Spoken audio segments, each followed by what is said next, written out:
I want to know what you guys think about Harry Styles and Zoë Kravitz.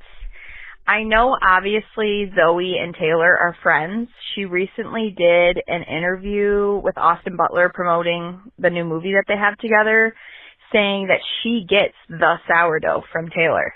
So clearly they're very, very close. And I know Taylor's obviously in love with Travis and way over the Harry Styles thing, but do we still think in the back of Taylor's mind, she's like, really? Zoe with Harry? Is, what's going on there? I want to know your guys' hot take.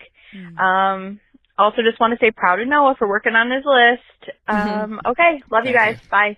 Love you too. I actually think that Taylor Swift does not care, because I feel like we've seen recently that, or maybe it wasn't so recent, but then within the last 3 years, that Taylor and Harry were, chumming it up at award shows and being friendly. And I feel like that was so long ago that at this point, she probably doesn't give a shit. And I agree. I think they're on good terms. Yeah, I think because they're on good terms, it's like whatever. Yeah, I agree with you. I don't think that there's really anything too crazy there. I think if anything, Taylor's like, oh, okay. I mean, can't blame her. It really would still just be so funny if he ended up going to their wedding. Yeah, that would be very I feel like funny. Harry Styles would be like, you know what? I'll sit this one out. No, She got a +1. I think he's a stand-up guy. I think he would be, they would make sure with Taylor, and I think he would be there. Or, we could If just he be was living allowed. we're just living in our own La La Land to be like, I think, Harry could definitely be friends with all of his exes. We're just like, he is just such a stand-up man. Yeah, he's just the kind of guy that, he's friends with all of his exes. He's literally sang Totally about, like, fine. being a bad boyfriend sometimes. Yeah, but I'm sure that will be interesting to see, but I'm sure it will be fine. And I really don't think she cares. Hi, Rio, Fran, Noah, and Olive. This is Eliza from Maine. My question for you guys is regarding Dancing with the Stars and kind of how Julianne talked about social media becoming such a huge thing for them all now. Do you guys think that when people sign on to do the show, they know now how much content they're going to have to make, like all the TikToks? I'm just wondering, what if someone signed on to do the show and is like, I don't want to make these TikToks, but maybe that's just part of it, and they know that, and they're all actors and people that are on TV and famous anyway.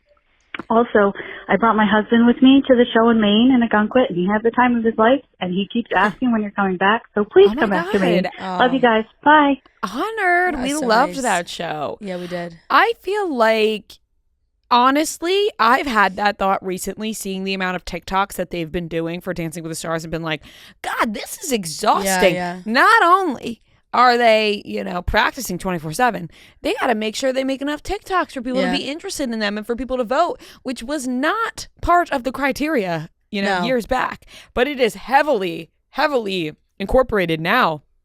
So I don't know if they're told, hey, you're going to have to make these posts or make TikToks, or if it's kind of like an unspoken thing now. I think the younger contestants totally get it or are into it.